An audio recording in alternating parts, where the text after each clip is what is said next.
ئەمە نمونەیەکە لە بەرهەمی ڕێکخراوە قوتابی و خوێندکارەکانی جووت حزبی دەسەڵات لە زانکۆ و پەیمانگاکان. ئەمەش نمونەیەکە لە بەرهەمی ڕێکخراوی قوتابیانی کوردستانی سەر بە کۆمەڵی دادگەری بۆ قوتابیان و لاوان.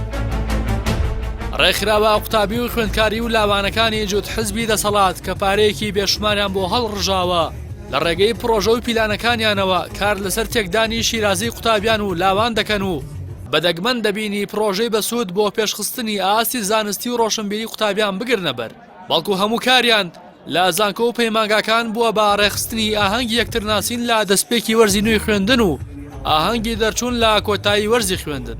لەو ئاهەنگانەدا کە لەژێر ناوی یەکترناسینی قوتابیان یان ئاهەنگی دەرچوون و وەرگرتنی بڕوانامە ڕێک دەخرێن، ژینگەیەک دروست دەکرێت کە دوورە لە ئاداب و نەریتی ڕەسەنی کۆمەڵگەی کوردەواری. بە جۆرێک سەدان قوتابی لە هەردوو ڕەگەز دەخرێنە نێو هۆڵێکەوە و گڵۆپەکان دەکوژێنرێنەوە، پاشان بەناو هونەرمەندێک دەچێتە سەر سەکۆ و بە هونەرێکی ئاست نزم و بەکارهێنانی دەستەواژەی وروژێنەر لە گۆرانیەکانیان دەکەونە گەرمکردنی کەش و هەوای سەما و تێکەڵی و لە بری پیشاندانی سیمای زانستخوازی قوتابی.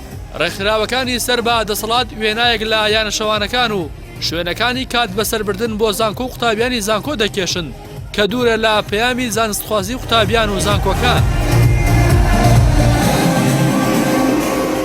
لە بەرامبەردا ڕێکخراوی قوتابیانی کوردستانی سەر بە کۆمەڵی دادگەری بە سازدانی کۆڕ و سیمیناری زانستی قوتابیانی قۆناغی یەکەمی زانکۆ و پەیمانگاکان بە ژینگەی نوێی خوێندن ئاشنا دەکات.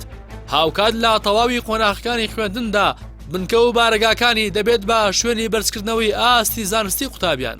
ڕێکخراوی قوتابیانی کوردستان کە لەلایەن کۆمەڵی دادگەری کوردستانەوە پشتیوانی دەکرێت جیا لە بەرزکردنەوەی ئاستی زانستی قوتابیان و هاوکاریکردنی قوتابیان لە پڕکردنەوەی فۆرمی زانکۆلاین و کردنەوەی خولی سەرکەوتن بۆ قوتابیانی قۆناغی 12 ئامادەیی هاوکات خاوەنی چەندین پرۆژەیە کە سەرجەمیان خزمەت بە لایەنی پەروەردەیی و پاراستنی داب و نەریتی کۆمەڵگەی کوردەواری دەکات. ڕێکخراوی قوتابیانی کوردستان لە پرۆژەی سمبولی نووردا هانی خانمان دەدات بۆ باڵاپۆشی. لە پرۆژەی دۆستانی محەممەددا درودی خوای لەسەر بێت قوتابیان بە ژیانی پرشانازی سەروەری مرۆڤایەتی ئاشنا دەکات. لە پرۆژەی شکۆی باڵاپۆشیدا ئاهەنگ و مەراسیمی بەرفراوان بۆ ئافرەتانی باڵاپۆش ساز دەکات. لە پرۆژەی تۆش قورئان لەبەر بکە هانی گەنجان دەدات بۆ لەبەرکردنی قورئانی پیرۆز. لە خولە هاوینەکانی نەوەکانی پێغەمبەر لە هەولێر و خولی بەرەولووتکە لە سلێمانی و خولەکانی دیکە لە ناوەند و لەقەکانی ڕێکخراوی قوتابیانی کوردستان قوتابیان بە خوڕەوشت و کارە بەرزەکان ئاشنا دەکات و هانیان دەدات کە بە چاوی خراپەوە سیر یەکتری نەکەن و ڕێز لە باوانیان بگرن و بۆ خاک و خەڵک و دین و ژینی میلەتەکەیان دڵسۆز بن.